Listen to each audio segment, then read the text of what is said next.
Star Wars 1313 is a game about being a bounty hunter in the most dangerous place in the galaxy, 1313. 1313 is this location beneath the surface of Coruscant, and it's where the criminal underworld in the Star Wars galaxy lives.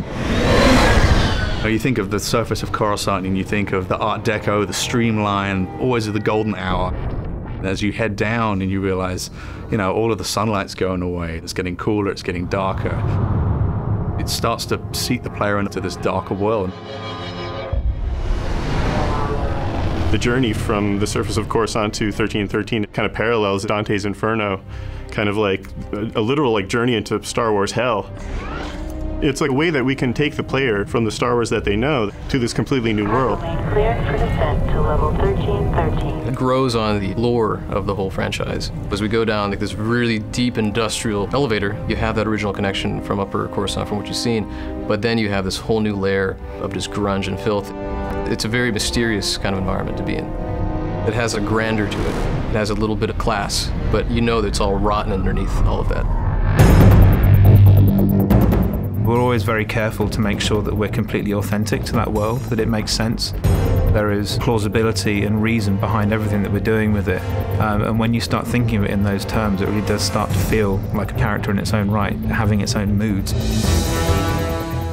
In every city, you've got the bad part of town. Well, this is a city that's made up of the bad part of town. You picture the Vegas Strip. This is the old Vegas kind of approach to a Star Wars city. It's old, it's got a lot of history. It's just not somewhere that you want to be caught in an alley on a Friday night. It's a city on the floor and a city on the ceiling, crowbarred into one space.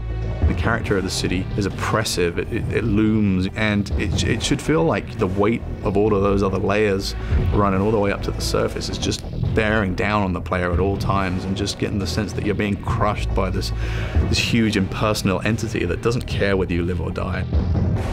In the original film, it's very clear who the good guys and the bad guys were, but the characters in our world are definitely more in the gray area in Star Wars that we've not seen before. 1313 is kind of a world where these crime families can exist and definitely thrive under the Empire. In terms of gameplay, that helps us bring in a lot more threat, pressure, and tension into the game in the moment-to-moment experience. With this dark and dangerous location, we really want the player to have a compelling experience that they haven't seen before. That love and dedication to the world itself is such an important part of the formula, particularly when you're dealing with Star Wars. With the amount of detail that's gone into making this world, we really have only just scratched the surface, and there is going to be a lot more to hear about it in the future.